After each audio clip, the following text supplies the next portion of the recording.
Good afternoon. My name is Stephen Lucas. I'm a junior environmental science student at UMass Amherst.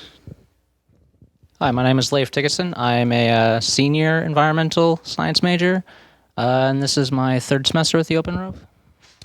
So last semester, the focus on the Open ROV was the actual build process and the manufacturing. And so this semester was really the first time where the Open ROV is going to be deployed for use. So just a quick introduction. The Open ROV was conceptualized by a team of engineers who out on the West Coast who had some experience with open science. And through some Kickstarter campaigns and within the open science community, they were able to get this product off the ground. So it's a submersible remote operated vehicle with a camera, 2 thrusters, crossbars for modifications and attachments.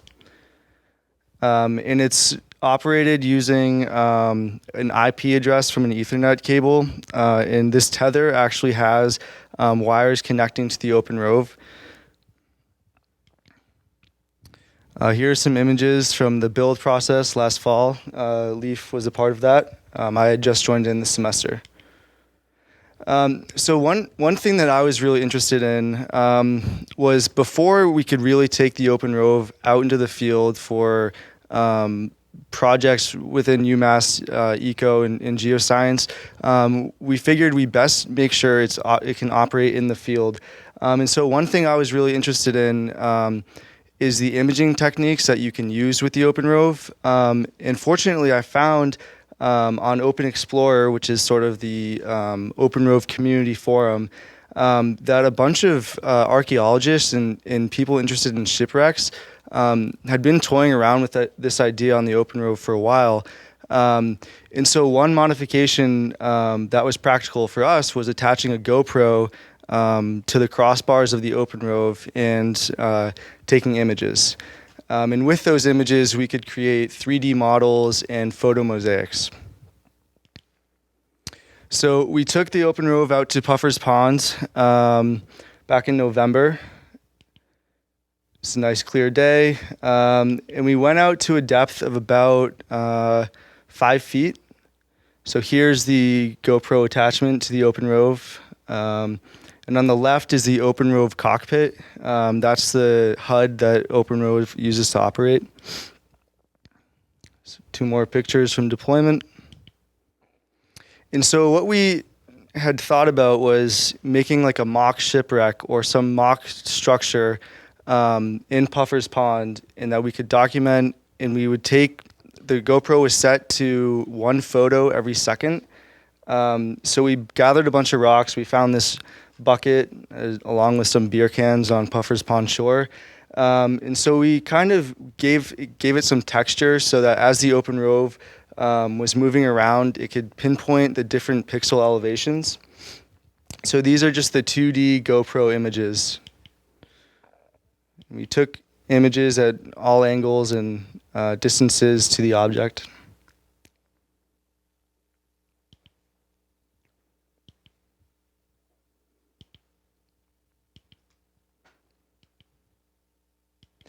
So the idea of building a 3D model from these 2D images was largely developed in the open science community. There are some proprietary softwares, and that's ultimately what we used. But it's called the program is called Structure from Motion. And so ideally, it takes a triangulation of a bunch of different images in the individual pixels. And it's able to build a dense point cloud, and from that it can sketch it together and mesh it together into a 3D object. So if you can see on the next slide, we have our 3D fabrication of our photos, and each blue plane indicates a photo that was taken that found a match between pixels.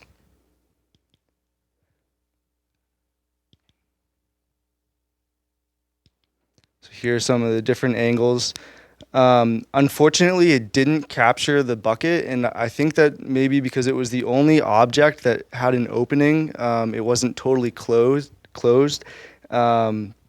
So this was using Agisoft PhotoScan, which is one of the proprietary softwares. Visual Structure from Motion is another one that's open source and widely used. So the future implications are pretty wide, and this is just really a pilot for this.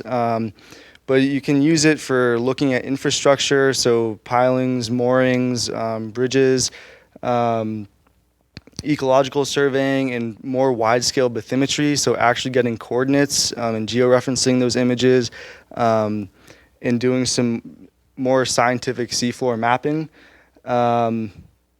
Were a few people who had looked at potential crime scenes underwater, and according to the Open Explorer, one guy claims to have found a murder weapon while he was imaging with the Open ROV, and also locating pollution sources and looking at environmental hazard underwater. So we have the Open ROV set up.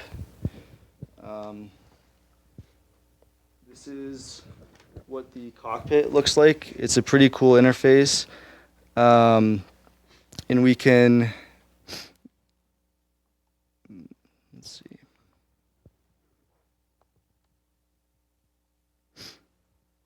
Unfortunately, it looks like we lost connection. Yeah, we moved to the computer, must have cut it. That's really cool because you can actually just use it using the keyboard. And there's no special software you really need to download. All you need is Google Chrome. So that's really useful. And yeah, it's really cool, all the future applications we can use for this. The HUD's really easy to use. It has a menu inside of it that teaches you how to use it right away. So I think that's the Open ROV, unless we can get this started in like less than 30 seconds. Yeah, so it's housed in the Holdsworth Fishery Lab with Adrian Jordan. So hopefully within the next year it can be used for some actual ecology studies and some applied science. But that's all for us. Thank you.